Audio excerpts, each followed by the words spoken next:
Come on. Hello, welcome to Gardener's World. Now look at these. These are snake's head fritillaries, and they are absolutely at their best. And these are the best of the ones I've got in the garden. In fact, I planted them all the way up this path about 15, 16 years ago. But down this bottom end of the spring garden, they're really loving it. And that's because it floods really regularly, and in winter it can be wet for weeks at a time. And snake's head fritillary is one of the very few bulbs that actively enjoy sitting in wet soil, particularly in winter. And look how happy they are. They are an extraordinary plant because you've got this reptilian texture and checkerboard colour, and they're all different.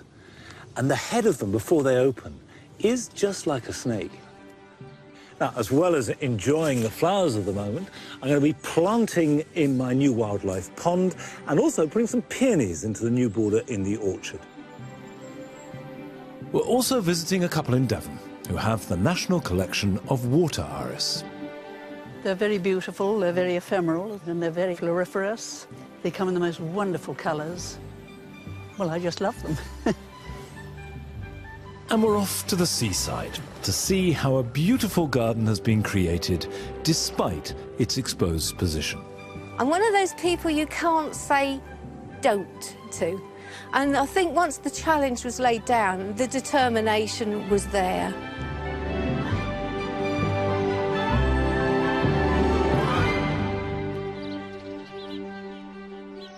Come on in, go on.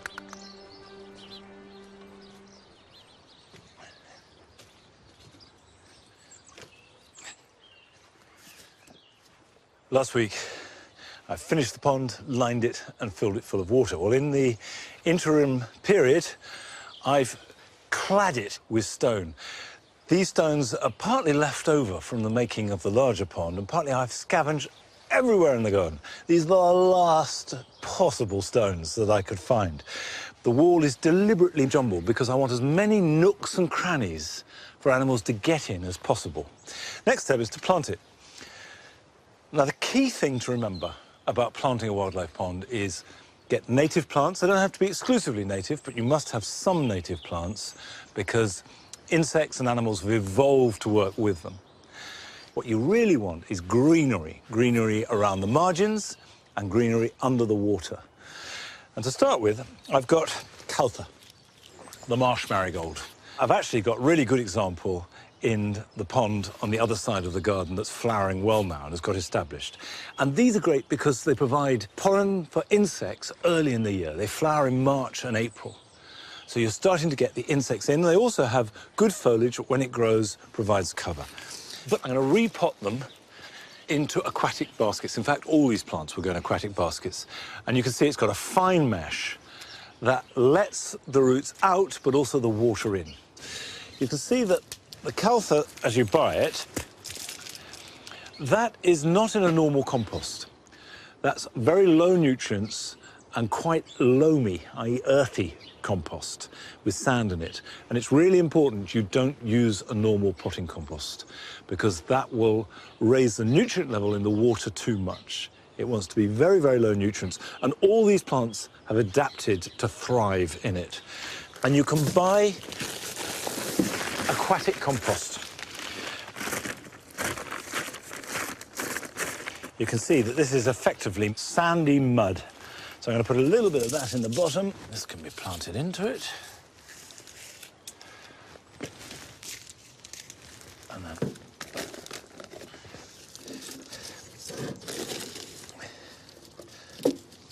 so that is now potted up. When I put it in the water is going to pour in and keep it permanently wet. And we can pop this over here. I'm putting it over here because it's in full sun, so it will flower better. The pot is submerged, so we can't see it. And that is there like that.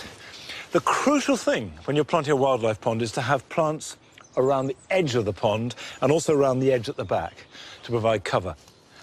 Now, this is water forget-me-not, Myosotis palustris. And it does two things really well. Because it spreads, it provides cover, very low cover, just above and below the water. And also, it is absolutely ideal for tadpoles.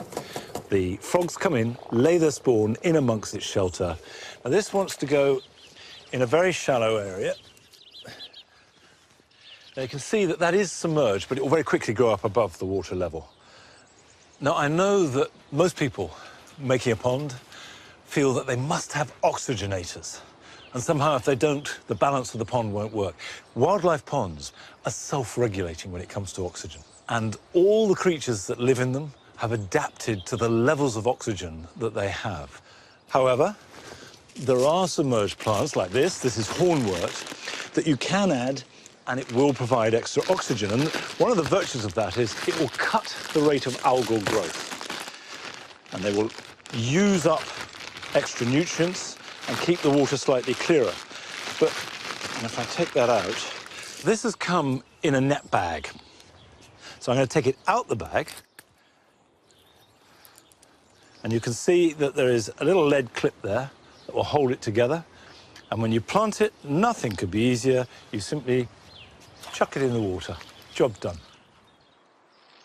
Believe you me, if you set up the right conditions, the wildlife will come, and astonishingly quickly. That's one of the great joys of a wildlife pond. Get the right plants, get the right shape, and the right conditions, and sit back and watch them arrive. Now, this is an iris, yellow flag. It's native, it's common, it grows very strongly, but really good in a wildlife pond because it has a distinct function. It's ideal for dragonflies. The larvae come out of the water and they come out these very upright, quite rigid leaves, and they dry themselves out. So just a few around the edge of a pond are absolutely perfect. If you have too many, they can become a bit invasive, but don't be put off. They're really a good plant to have in a pond. All irises, I think, are beautiful, from the tiniest little reticulata to the biggest bearded iris. But aquatic irises are a distinct group. And we went down to Devon to visit Galen and John, who have the national collection of aquatic irises.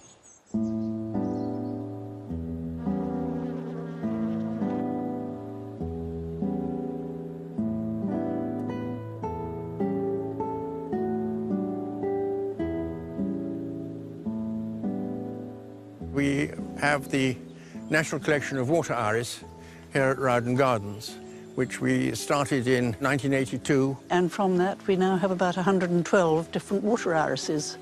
Most of the books that you look at, they only have about 6 at most. So we do have quite a collection here. There are only really 4 proper water irises. A lot of others are damp-loving rather than purely water irises. But there are only 4 names that you need to remember. Versicolor from America, Levigata from Japan, Pseudochorus from all the way around the world, and Virginica from the USA as well.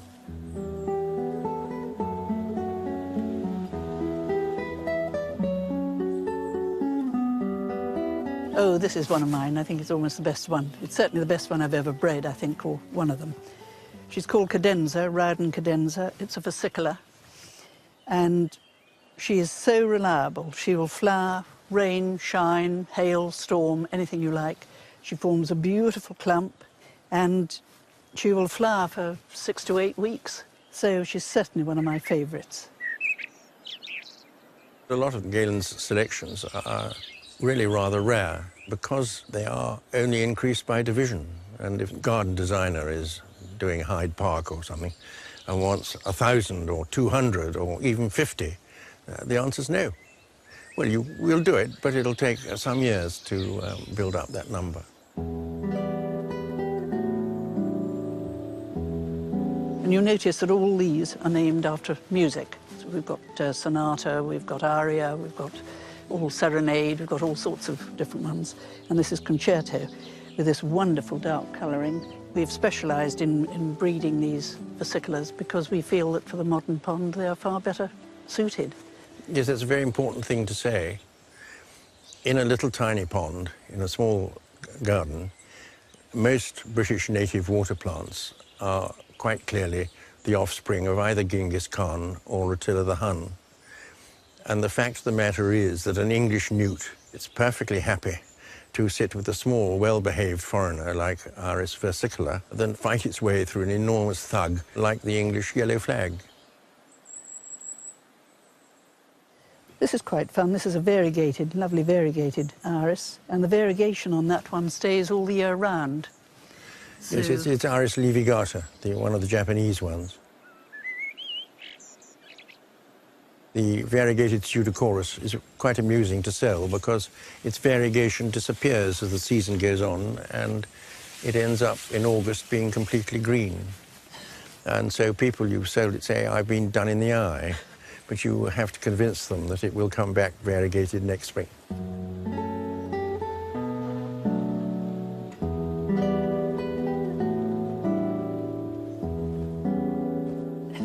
Once you've planted them, they look after themselves. We grow ours in baskets. We find they do very well in those. Use a basket with small holes. Don't use Hessian because that just rots out and all the earth falls out. And don't use aquatic compost. It's not good for irises. Just use ordinary garden soil, and then you will find that they just grow beautifully for you. After that, they need no staking. You don't have to prune them. They are terribly easy. That's the lovely thing about them. They're very beautiful, they're very ephemeral, and they're very floriferous. They come in the most wonderful colours. Well, I just love them. And I think that they're so much better than a rather overrated picture of an iris made by that chap who lost his ear and costs millions of pounds. A gardener can have a much better thing by having the original for just a few quid.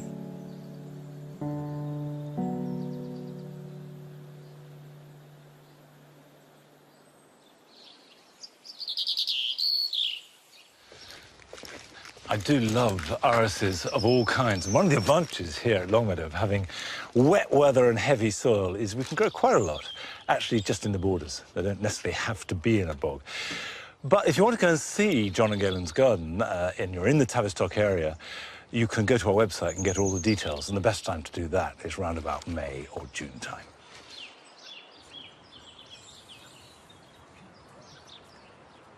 Come on, look.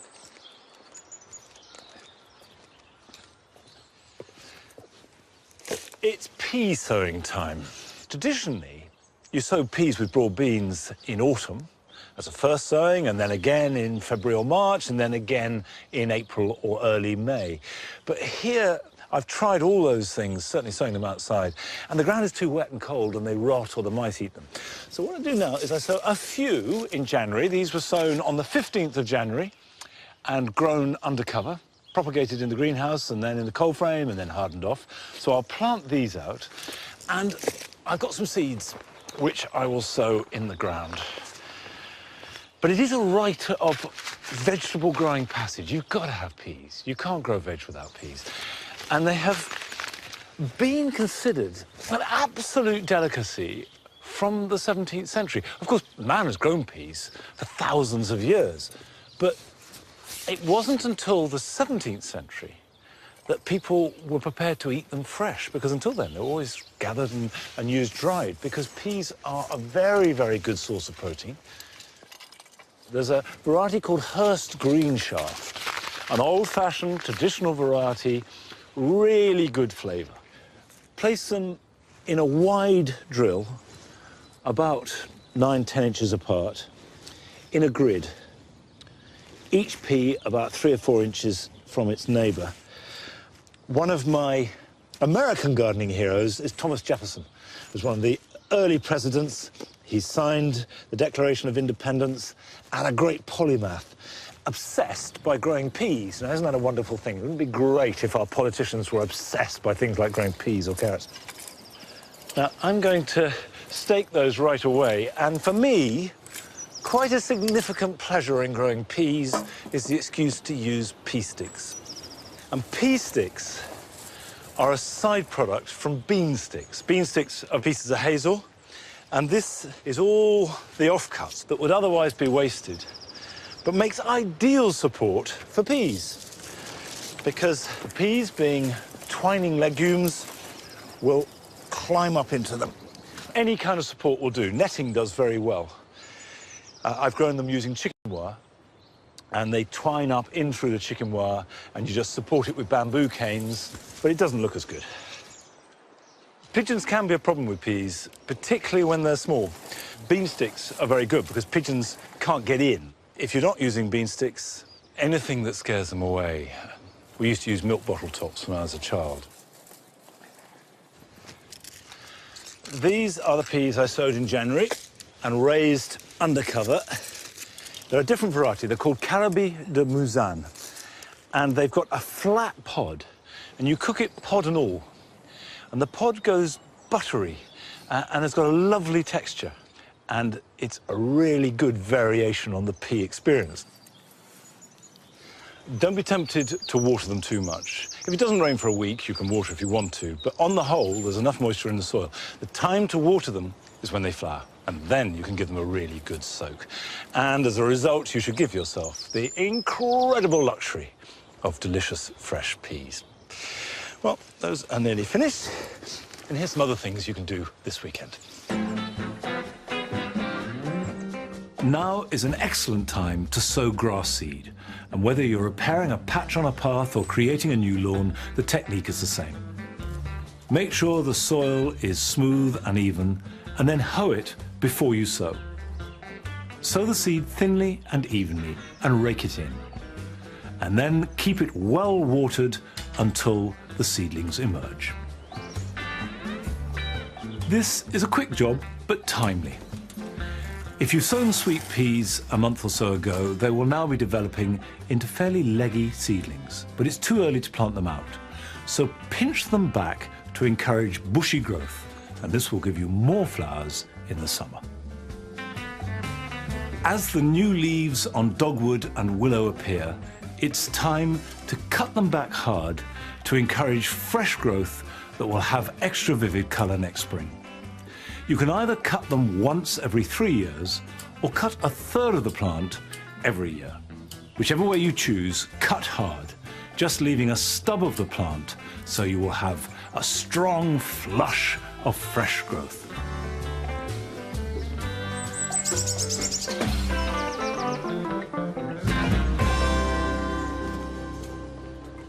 This is the tree peony, lutea, and you can see how the buds are tight balls surrounded by the frizz of the emerging foliage.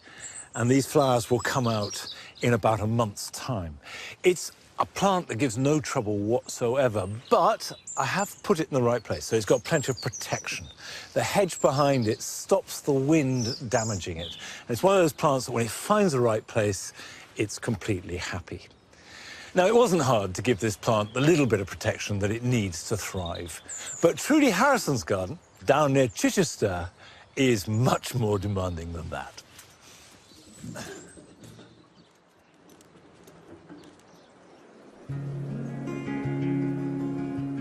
When I first moved to this house, people went to great lengths to tell me you can't grow anything round here.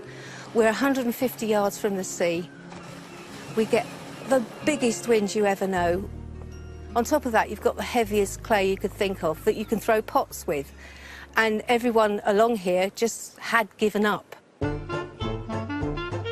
Salt is about the worst thing you can have for gardens. It will sour the soil, so you've got to work on getting your soil right. It'll also burn any plant and strip it bare with the ferocity of the wind. I'm one of those people you can't say don't to. And I think once the challenge was laid down, the determination was there. You've got to choose the right plants and you've got to put them in the right places. Some of the plants I absolutely adore thrive in this sort of climate. You've got the lovely Zalcenaria Dublin with its beautiful bright orange flowers.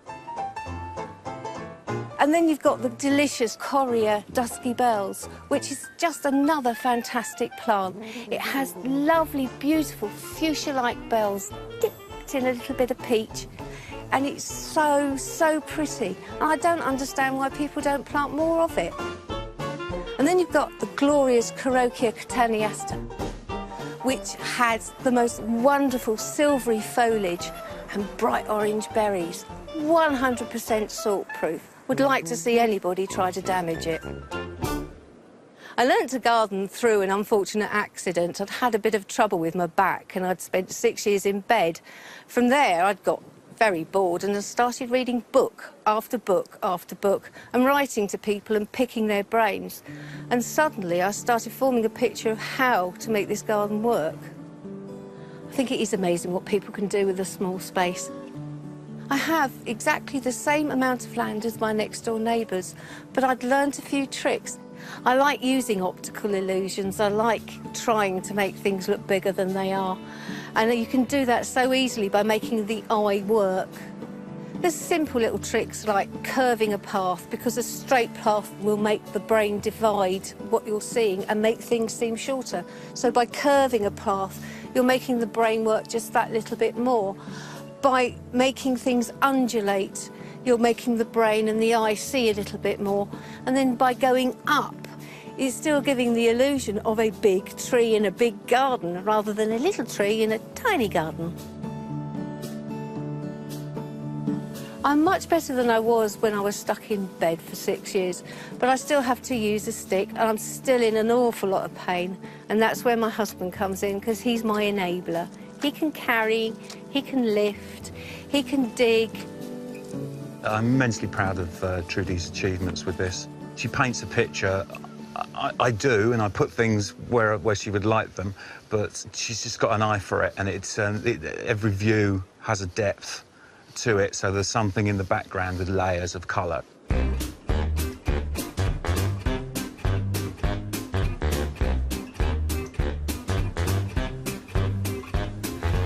What we've done in this back garden here is divide it through the centre behind me here with the break there. That slows the wind and filters it down and created rooms. It creates somewhere to go as well, so you don't just look out of the door and it's, oh look, there's a garden. It invites you in and it feels bigger because there's constantly places to enjoy it and sit.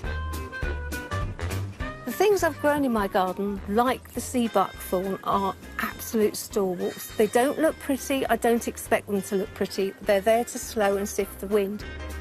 I've got things like the hawthorn, which was a little cutting that my grandmother gave me. It provides that wonderful cushion to stop the wind coming back in. Having a garden like this means you've got to experiment with everything. You've got to keep things in pots, you've got to move them around, see where it likes, where it doesn't like. You've got to understand the plant. So I keep an awful lot of things in pots, mainly so that they can establish themselves. It's been very, very deliberate that we have interest 365 days of the year. Well, right now, you've got the beautiful ricinus. I love those lovely flame red little spiky balls of interest, and they make a big impact in the garden and cost very little. You've also got the beautiful amistad, the salvia amistad, that lovely purple hooded, oh, it's just poetry in motion. And then you've got this lovely little yellow telekia. It tends to seed itself where it wants, and I tend to let it grow where it wants. I think with the seaside garden, you've got to be incredibly determined. You have got to understand how to shelter your plants. You have got to be prepared for losses. Never give up, just keep going for it.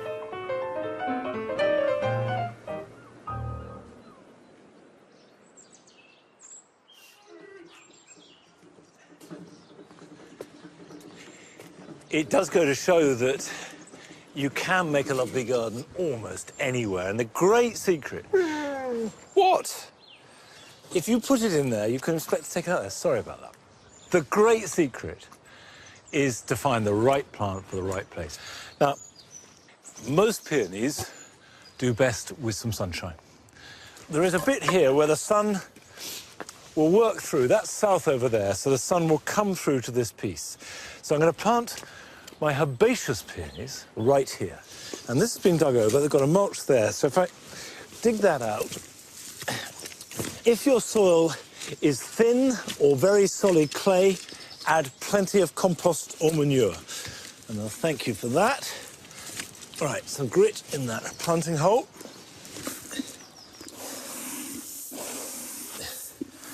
This just gives it a little bit of drainage, so if it's very wet, it won't sit with its roots in a puddle. Now, this is Sarah Bernhardt, and it's got wonderful pink, slightly silvery, rather large flowers, and I've chosen it to go with the blossom of the pear and the apple tree. Of course, it's named after the famous actress Sarah Bernhardt, who acted in Paris and was known for making great dramatic gestures, and probably the most dramatic of the lot was flinging herself off the edge of the stage and promptly breaking her leg in the process. Said to be one of the most beautiful women in her day. And certainly the flower is one of the most beautiful flowers you can grow in your garden. Now, what is essential is not to plant it too deep. A lot of peonies don't flower because they're planted too deep. The crown needs to be just a couple of inches below the surface of the soil. That's about right. That's perfect. Probably the best time to plant peonies is in the autumn. But you can, of course, plant them in spring, but if you're going to, it is important to keep them watered. Don't let them dry out, and they will grow and flower long after you and I have disappeared. This is a plant that could and probably will stay here for another 100 years. This is a tree peony, and it can take more shade than the herbaceous peony. And I'm going to plant it back into the border. A little bit of shade from this apple tree. If I put that there, I want this to grow up 5-6 foot tall. We've got space for this to grow. Now, unlike herbaceous peonies, tree peonies can and should be planted deeper.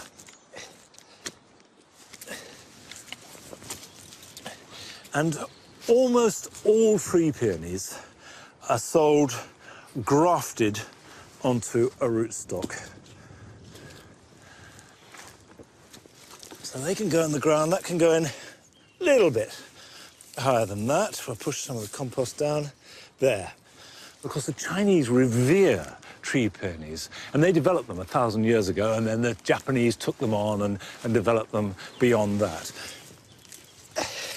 High Noon has got yellow flowers, slightly double, and just a touch of raspberry into it. So quite blousy, but that's what I like about a peony. I think peonies remind me of a kind of 1940s starlet. Blousy, fulsome, and improving the quality of life just by existing. Well, that's all we've got time for. And next week is National Gardening Week. And amongst other things, there will be all sorts of gardens to visit. And I would say that if you're making your own garden and you love gardening, visiting gardens is essential. You get ideas. Wherever you go to, you always get something from it. So this is a great opportunity. And, of course, you can come back and visit me here at Longmeadow next week. So until then, bye-bye.